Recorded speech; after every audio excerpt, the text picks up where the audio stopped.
और साथ में उनसे मेरा निवेदन है कि एक सूची बना के हमें दे दें ताकि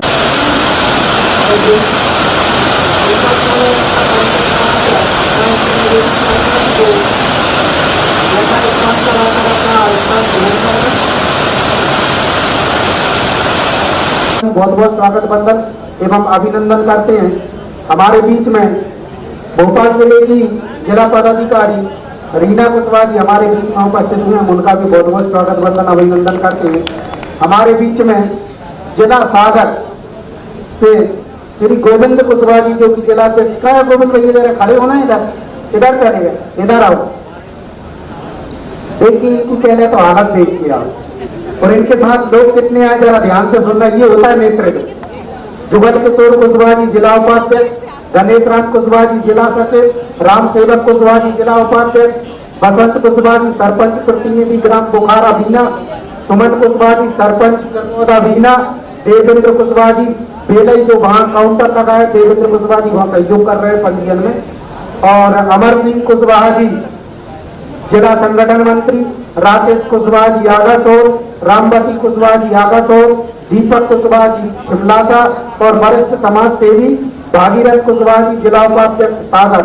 देखिए ये सभी लोग हैं, आप ये बस सोचना कि इनका नाम लिख के दे दीजिए, मैं व्यक्तिगत जानता हूँ, इनको बता नहीं सकता। और इनके साथ में कृष्ण कुमार कुशवाहा जी जो कि जिले के कोषाध्यक्ष है सागर के, लक्ष्मी कुशवाहा जी, अनामिका कुशवाहा जी, उमा कुशवाहा और अंशु कुशवाहा, ये तमाम लोगों को लेकर यहाँ आए हैं। हम उनका हृदय से नतमस्तक होकर स्वागत बंदन एवं अभिनंदन करते हैं।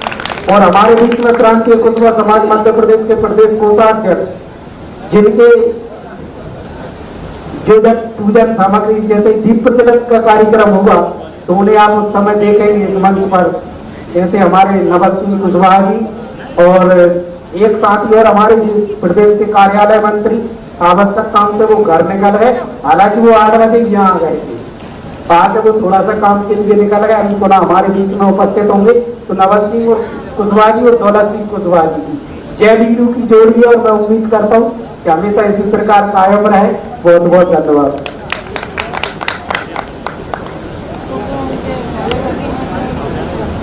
नवल सिंह भाई पूर्व नगर पालिका अध्यक्ष भी उपस्थित हुए, मैं उनका भी बहुत बहुत स्वागत वंदन एवं अभिनंदन करता हूं। हमारे बीच में भाई दयाराम कुशवाहा जी भोपाल, ये पत्रकार हैं, इनके साथ जो और भी पत्रकार साथियां हैं, भाई कमल सिंह कुशवाहा जी ग्वालियर और श्री कुशवाहा जी मंडला, श्री जयनारायण सिंह कुशवाहा जी ग्वालियर, श्री ब्रजेश कुशवाहा जी ग्वालियर, श्री रामनगर कुशवाहा जी ग्वालियर, श्री सोनू कुशवाहा जी ग्वालियर, ये तमाम पत्रकार साथी आज के इस कार्यक्रम में शिरकत कर रहे हैं। एक बार जोरदार तालियों के साथ इन पत्रकार साथियों का आप स्वागत करें, क्योंकि हम कार्यक्रम कितना भी भव्य और अलौकिक आयोजित करते हैं, जब तक ये खबर समाचार पत्रों में प्रकाशित नहीं होती तब तक उस कार्यक्रम का कोई महत्व नहीं रहता। अर्थात इस प्रकार से रहता है कि जंगल में मोर नाचा किसने देखा। तो ये हमारे वो साथी हैं कि इस कार्यक्रम को पूरे प्रदेश ही नहीं बल्कि पूरे देश के अंदर अपने समाचार पत्रों के माध्यम से, न्यूज चैनल के माध्यम से तमाम लोगों तक जन जन तक पहुंचाने का कार्य करते हैं। तो हम उनका भी हृदय की गहराइयों से स्वागत बंदन अभिनंदन करते हैं। हमारे बीच में आज के कार्यक्रम में हमारे जो पत्रकार बंधु शिरकत करेंगे, मैं उनका भी यहाँ से नाम एक बार उच्चारण करना चाह रहा हूँ। भाई एडवोकेट शिवराज कुशवाहा कोलार भोपाल, भाई सोमत कुशवाहा जी पत्रकार बैरसिया, एडवोकेट मनोहर कुशवाहा जी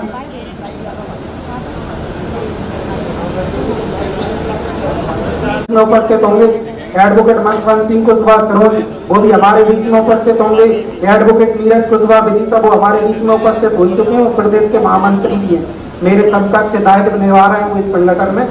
और हमारे बीच में एडवोकेट ज्ञान सिंह कुशवाहा जी उपस्थित हो चुके हैं। हमारे बीच में मांगीलाल कुशवाहा पत्रकार जो कि राजभर से वो भी उपस्थित होंगे। हमारे बीच में हरगोविंद मौर्य जी करौद भोपाल जो कि बहुत ही सीनियर वकील हैं भोपाल में, वो भी हमारे बीच में उपस्थित होंगे।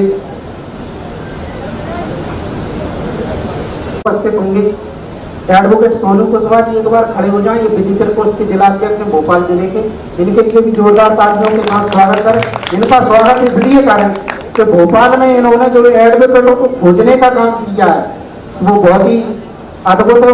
हमारे जो जिला अध्यक्ष हैं advocate Kailash Kushwaha ji, man body के जिला अध्यक्ष और विधि प्रकोष्ठ के जिला अध्यक्षों ने जो वकीलों को खोजने का काम किया है, तो मैं उनका हृदय से यहाँ से बहुत बहुत आभार व्यक्त करता हूँ और धन्यवाद देता हूँ।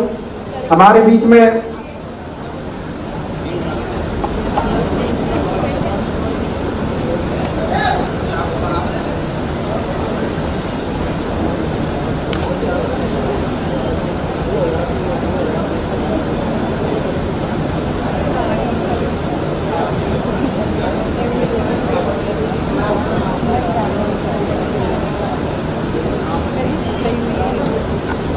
श्रीमती हेमलता कुशवाहा जी उपस्थित हो चुकी हैं।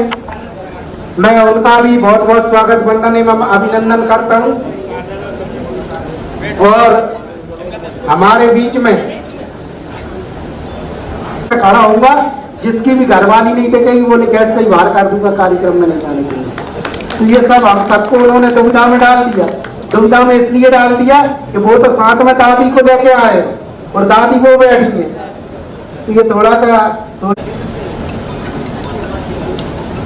जिला महामंत्री आशीष भाई खड़े हो जाओ, थोड़ा सबका अभिनंदन आप भी कर लो।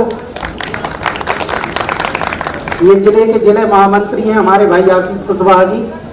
और अब मैं कार्यक्रम को आगे बढ़ाते हुए, जब तक हमारे बीच में मुख्य अतिथि जी उपस्थित हो रहे हैं, एक हमारी बेटी है रायसेन जिले की, जो कि भोपाल में रह के अध्ययन कर रही हैं।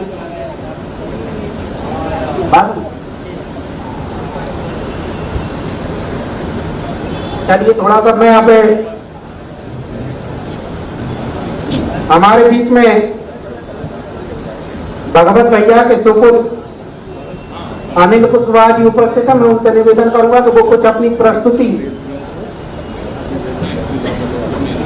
पद के माध्यम से, गद्य के नहीं सॉरी, पर हमारे बीच में रखना चाहते हैं। भाई अनिल, जब आवाज जा रही हो तो शीघ्रतापूर्ण वो मंच पर आ जाए। भाई अनिल कुशवाहा, जोरदार तालियों के साथ स्वागत करें। युवा है और ये युवाओं का कार्यक्रम है। समाज के अनेक विद्यार्थी local for vocal, make in India के सिद्धांतों पर चलकर भविष्य को उज्जवल बनाने में योगदान दे रहे हैं। जय हिंद, जय भारत माता की।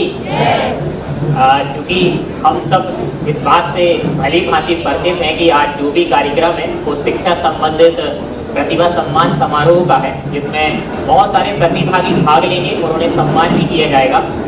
और इसी अवसर पर मैं भी अपने स्पीच का थीम जो रखना चाहता हूँ वो भी शिक्षा के आधारित है, लेकिन शिक्षा के अनुरूप मैं आपको और भी कुछ बातें बताना चाहूँगा जो शायद शिक्षा की महत्वता को, शिक्षा के महत्वपूर्ण विषय के रूप में आपके सामने प्रस्तुत करूंगा। जिसमें सबसे पहले ये है कि हम हमेशा से किसी ना किसी तरह अपने व्यक्तिगत विकास के लिए सरकार या सरकार संबंधित लोगों के लिए आलोचक रहते हैं, लेकिन मैं आपसे ये कहता हूं कि व्यक्तिगत विकास सरकार या सरकार में बैठे लोगों का जिम्मेदारी नहीं, व्यक्तिगत विकास की जिम्मेदारी हमारी खुद की अपनी होती है। और व्यक्तिगत विकास जब आपका होता है तो आप सामाजिक रूप से और साथ ही साथ आर्थिक रूप से एकदम संबल बन जाते हैं और समाज में एक विशेष परिचय हासिल कर पाते हैं। लेकिन व्यक्तिगत विकास होगा कैसे? इस व्यक्तिगत विकास की अगर हम पूर्णतः देखें तो व्यक्तिगत विकास सामान्यतः 3 बातों पर निर्भर करता है। ये व्यक्तिगत विकास का मतलब है कि आपकी आर्थिक गरीबी कैसे दूर हो। अब मैं इस आर्थिक गरीबी को दूर करने के लिए, इस आर्थिक गरीबी के निवारण के लिए मैं आपसे 3 बातें कहना चाहूंगा, जिसमें सबसे प्रमुख रूप से सबसे पहला शस्त्र होता है पूंजी। पर कहानी ये है कि क्या पूंजी हम सब के पास है? क्या हम पूंजी या धन को लगाने में सभी सक्षम हैं? मैक्सिमम लोगों का ये कहना होगा कि शायद हम सब लोग उतने सक्षम नहीं जहां किसी व्यक्तिगत व्यवसाय या किसी व्यक्तिगत रोजगार के दौरान उस पूंजी को अर्जित कर पाए। माना कि कम से कम 80% लोग इस चीजों में एक सक्षम नहीं हो पाते हैं, तो शायद पूंजी वो विशेष कारक ना बन पाए। लेकिन इस पूंजी के बाद एक दूसरा कारक होता है कि आप किसी तरीके से कृषि कर सकें। लेकिन फिर से वही बात आती है कि क्या प्रदेश में या भारत में हमारे अपने लोग सभी के सभी उस तौर पर पूर्णतः विकसित हैं क्या, कृषि कर सकें और उसे व्यवसाय के रूप में अपने समाज में आगे ला सकें। लेकिन बात वही है कि हमारे 80 से 85% लोग ऐसे हैं कि जिनकी कृषि केवल और केवल खाना पूर्ति के लिए होती है, परिवार की खाना पूर्ति के लिए होती है। तो मतलब ये कारक भी शायद आपकी आर्थिक संबलता में उतना निर्वहन ना कर सके जितना होना चाहिए। तो अंतिम और विशेषता एक ही आपके पास कारक बचता है, जिसका नाम है शिक्षा। क्या नाम है भाई? शिक्षा। और शिक्षा एक ऐसी चीज है जो हर व्यक्ति आसानी और सरलता से पा भी सकता है और उसे ग्रहण भी कर सकता है, जिसके बलबूते समाज में एक विशेष परिचय होने के साथ साथ आर्थिक संबलता भी ग्रहण की जा सकती है। और जिस व्यक्ति के पास सामाजिक और आर्थिक सफलता है, उसका निश्चित ही निश्चित समाज में एक विशेष परिचय होगा और समाज के जो पीछे भाग में रहने वाले व्यक्ति को भी समाज की मुख्य धारा में ला सकता है। तो मतलब कुल मिला के अगर देखा जाए तो शिक्षा को केवल शिक्षा के रूप में, सामान्यतः क्या होता है कि हमारे विशेष पालक जो हैं, जिन बच्चों को शिक्षा के लिए किसी स्कूल, किसी संस्थान या किसी भी शिक्षागार में भेजते हैं, तो उनका सिर्फ और सिर्फ मतलब होता है कि वो शिक्षा के रूप में अच्छे प्राप्तांक प्राप्त कर सकें, अच्छी शिक्षा पाकर वो कोई डिग्री ले सकें। पर मेरा मानना है कि शिक्षा केवल डिग्री और प्राप्तांकों की नहीं है। शिक्षा का मतलब है कि आप अपनी स्किल, आप अपने कौशल्य को प्रवीण करें और उस कौशल और स्किल के आधार पर किसी भी व्यवसाय में, किसी भी रोजगार में अपनी प्रवीणता को साबित करें, जिससे आप सशक्त होंगे, व्यक्तिगत सशक्तिकरण होगा और व्यक्तिगत सशक्तिकरण के आधार पर आप समाज के हर वर्ग को साथ ला सकते हैं। इसलिए जरूरी है कि शिक्षा को शिक्षा के आधार पर नहीं, शिक्षा को अपने कौशल्य के प्रवीण्य के आधार पर लेना चाहिए। इसलिए प्राप्तांक या डिग्रियों के आधार पर नहीं, उसमें स्किल डेवलपमेंट का मुख्य आधार होना चाहिए। और अंत में मैं एक ही बात कहना चाहता हूं कि हम सब किसी ना किसी अवसर पर हमेशा लक्ष्मी लक्ष्मी लक्ष्मी लक्ष्मी करते रहते हैं, मतलब आर्थिक रूप से विकसित होने की बात करते रहते हैं। पर मैं अंत में एक ही बात कहूंगा कि अगर आप माता सरस्वती अर्थात विद्या देवी के एक विशेष रूप से उपासक बन जाओ, तो इस बात की गारंटी है कि लक्ष्मी दौड़ी दौड़ी चली आएगी आपके पास। इसलिए जरूरी है कि शिक्षा को प्रधान रखें और शिक्षा के आधार पर अपनी चीजों को आगे बढ़ाते रहें। धन्यवाद।